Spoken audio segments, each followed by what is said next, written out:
नमस्कार बच्चों, आप सभी का स्वागत है आपके अपने YouTube चैनल होम साइंस में, जहाँ पे आज आप सभी देखने वाले हैं MA second semester home science की क्लास। जी हाँ, सेकेंड सेमेस्टर होम साइंस की क्लास। और इससे पहले भी मैंने वोमेन स्टडी के बारे में पढ़ाया हुआ है। आपका वोमेन स्टडीज़ सिलेबस चल रहा है इस समय। ठीक है, वोमेन स्टडीज़ में मैं आज आप सभी के लिए इम्पोर्टेंट टॉपिक को लाई हूँ जो आपके पेपर में बहुत ही इम्पोर्टेंट है। ठीक, तो आप अपना सिलेबस पढ़ते रहें, रोज़ाना रीड करते रहें, क्योंकि सिलेबस इज़ वेरी इंपॉर्टेंट। आपके पास कोई भी रिसोर्सेज नहीं है, अभी बुक भी नहीं आई है यूनिवर्सिटी की तरफ से। ठीक, तो आपके पास ऐसा कोई रिसोर्सेज नहीं है तो आप ऐसा बिल्कुल मत करें कि पढ़ाई भी ना करें। इसीलिए हम फर्स्ट में सबसे पहले आपको ये दिखा देते हैं कि आपके पेपर में क्या पढ़ना है। ठीक, वोमेन स्टडीज़ में पढ़ना है meaning, signification and growth of women's studies in India. Okay, next है वुमेन्स रूल क्या है भारत में, आपके वुमेन्स के रूल क्या है, स्टेटस इन सोसाइटी क्या है, the changing position of Indian women क्या है, the women movement in Indian feminist theories, women in employment क्या है। ठीक, आज का टॉपिक आपको पता है, आज मैंने बहुत ही इंपॉर्टेंट टॉपिक को रखा है, इसलिए वीडियो को बिल्कुल मत स्किप करना। ये महिला शिक्षा के मार्ग में कौन कौन सी बाधाएं आती हैं ये आज पढ़ने वाले हो, तो बिल्कुल भी स्किप मत करना। ठीक, वीडियो को पूरा वॉच करना, बीच में स्किप कर देते हो, समझ में नहीं आता है, ऐसा ना किया करो। ठीक, तो वोमेन सिचुएशनल डेवलपमेंट होता है, इसमें आज वोमेन एंड एजुकेशन में जो बाधाएं आती हैं, प्रॉब्लम्स क्रिएट होते हैं वोमेन के आगे, जो वोमेन शिक्षा ग्रहण कर रही हैं महिलाएं या लड़कियां, उनके सामने जो प्रॉब्लम क्रिएट होती है उसी के बारे में जानेंगे। ठीक, तो मोस्टली जो प्रॉब्लम है उनके बारे में हम जानेंगे। ठीक, वेरी इंपॉर्टेंट टॉपिक है, तो वीडियो को लाइक शेयर करते रहें। जो फर्स्ट टाइम जुड़े हैं वो चैनल को सब्सक्राइब भी अवश्य कर लें। ओके, तो आज हम देखने वाले हैं महिला शिक्षा के मार्ग में कौन कौन सी बाधाएं हैं। ठीक, तो महिला शिक्षा के मार्ग में आपको पता है बहुत सारी बाधाएं होती हैं। आप अपने दैनिक जीवन से जुड़िए, आप खुद स्वयं देखिए कि आपके लाइफ में कौन कौन सी बाधाएं आई। ठीक, तो अगर आप एक पुअर फैमिली से बिलोंग करती हैं तो पुअर फैमिली में क्या क्या प्रॉब्लम आ सकती हैं, जैसे धन की समस्या आ सकती है। और यदि आप किसी क्या बोलते हैं, किसी जैसे कि नगरीय शहर में न रह करके किसी गांव में बिलोंग करती हैं, गांव से बिलोंग करती हैं, तो वहाँ पे क्या प्रॉब्लम हो सकती है, ये सब आप स्वयं ध्यान दिया करो। ओके बच्चों, ये आपको सिलेबस बता देते हैं, इतना कवर करते रहिए। आप गूगल पर सर्च कर सकते हो, यूट्यूब पर सर्च कर सकते हो, कहीं पर भी देख सकते हो। आप कमेंट करते रहते हो मैम कुछ अभी मेरे पास रिसोर्सेज नहीं है, बुक नहीं आई मार्केट में, पेपर भी नज़दीक है। ऐसा मत किया करो, आप सब इतने टैलेंटेड हो, सिलेबस हम बता चुके हैं, तो सिलेबस के अकॉर्डिंग पढ़ते रहो, फिर लाइक शेयर भी करते रहो और प्यारे प्यारे कमेंट भी मुझे करते रहा करो। ठीक, क्योंकि आप सभी के कमेंट का मुझे इंतज़ार रहता है हर एक वीडियो में। तो आइए जानते हैं, आपको पता है बच्चों की जो स्त्री शिक्षा है इसमें काफ़ी ऐसी बाधाएं आती हैं जिनके कारण क्या होता है, महिलाएं शिक्षा प्राप्त नहीं कर पाती हैं। ठीक, जो वुमेन होती हैं वो शिक्षा नहीं प्राप्त कर सकती हैं। तो उनमें सबसे पहली आती है, आपका फर्स्ट आता है, याद कर लेना, नोट कर लेना, फर्स्ट आता है लैंगिक। ओके, लिख देते हैं, लैंगिक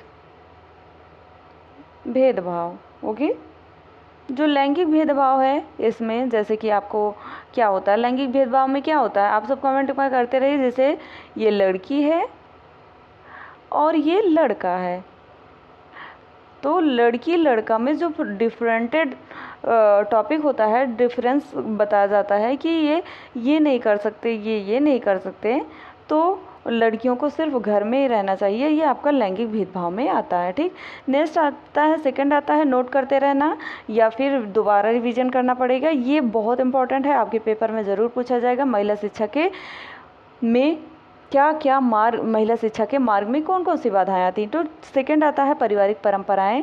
जी हाँ, पारिवारिक परंपराएं। ठीक, पारिवारिक परंपराएं जो होती हैं बहुत ही घातक होती हैं एक महिला की शिक्षा के लिए, क्योंकि जो परिवार की परंपराएं बोलते हैं ना कि वो नहीं पढ़े हैं तो वो आप भी नहीं पढ़ो। अगर किसी भी लड़की की इच्छा है, वो पढ़ना चाहती है, तो ऐसा क्यों नहीं है आपके समाज में, है ना। ये समाज में ऐसा क्यों नहीं है कि जो लड़की पढ़ना चाहती है उसको पढ़ाया जाए।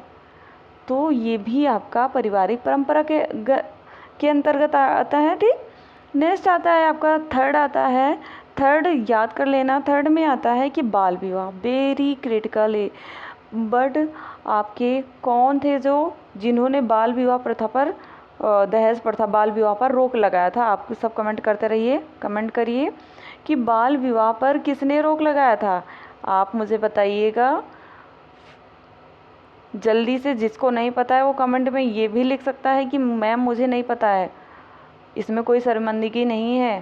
ठीक, हम उसका आंसर आपको देंगे। बाल विवाह में जैसे कि बचपन में ही शादी कर दी जाती थी, तो क्या होता था इससे कि लड़कियों में शिक्षा अगर वो ग्रहण करना चाहती थी वो ग्रहण नहीं कर पाती थी। बचपन में ही शादी हो जाती थी। ससुराल वाले बोलते घर में चूल्हा चौका बर्तन नहीं करना है, परिवार देखना है।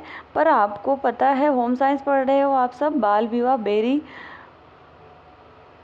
बहुत ही गलत है। ठीक, क्योंकि बाल विवाह नहीं होना चाहिए। अब तो नहीं हो रहा है। अगर आप सबके घर के आसपास में हो तो आप मुझे कमेंट करना ज़रूर, ऐसे ही कमेंट किया करो। ठीक, तो बाल विवाह में जैसे कि छोटे छोटे बच्चियों की शादी हो जाती थी। आपने कई मूवी भी देखी होगी, सीरियल भी देखा होगा। तो इससे क्या होता था, उनके विकास में भी बाधाएं आती थी। ठीक, तो सेकंड आता है, थर्ड के बाद फोर आता है आपका। फोर में निर्धनता, वेरी इम्पोर्टेंट। ओके, आप निर्धनता ज़रूर दर्शाना। ठीक, क्योंकि निर्धनता के कारण भी बच्चियां पढ़ने नहीं पाती। जो महिलाएं होती हैं निर्धनता के कारण नहीं पढ़ने पाती। बोलते हैं कि आपको चूल्हा चौका शादी कर देना है, आप ससुराल जाएंगे वहाँ देखना है, और उनको पढ़ाया नहीं जाता है।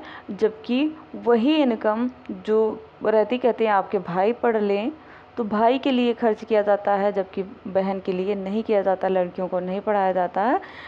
और कई ऐसे माता पिता होते हैं जो बहुत पुअर होते हैं, गरीब होते हैं, जिसके कारण नहीं पढ़ा पाते। चाहते भी हैं अपने बच्चों को पढ़ाना, पर पढ़ा नहीं पाते हैं। ये भी बहुत ही क्रिटिकल है। ठीक, उसके बाद आता है आपके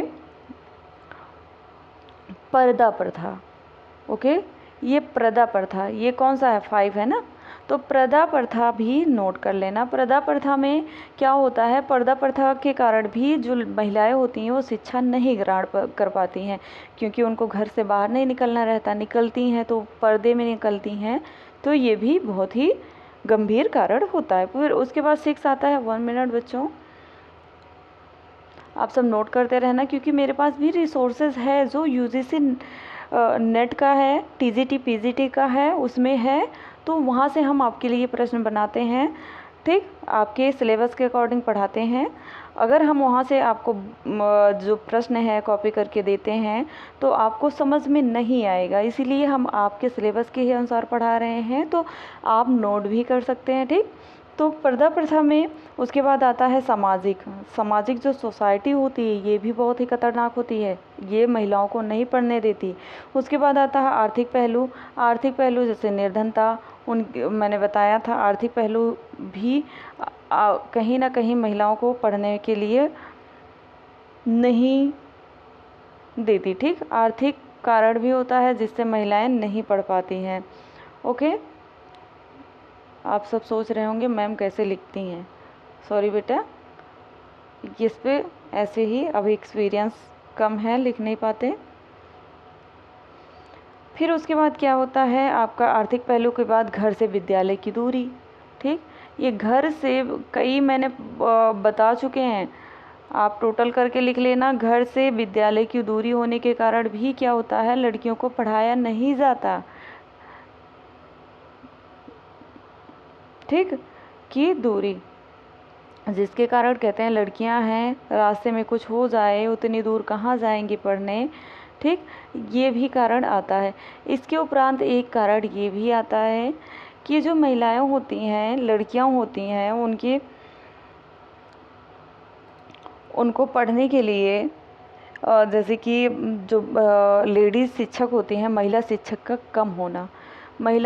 कम होना, कहते हैं वहाँ पे जेंट्स शिक्षक हैं, आप सब टीवी पे वगैरह में कुछ देखते रहते हैं, काफ़ी ऐसे आते रहते हैं, शोषण करते हैं जो जैन शिक्षक होते हैं, और इसीलिए भी नहीं होता है। ठीक, ऐसा नहीं है, सभी शिक्षक ऐसे नहीं शोषण करते हैं। ठीक, तो आई होप आपने बहुत अच्छा समझा। मिलते हैं नेक्स्ट वीडियो में। वीडियो कैसा लगा आप सब मुझे कमेंट में करते रहिएगा। तो मिलते हैं नेक्स्ट वीडियो में नेक्स्ट टॉपिक के साथ। तब तक के लिए जय माता रानी। पढ़ते रहो, मुस्कुराते रहो प्यारे बच्चों।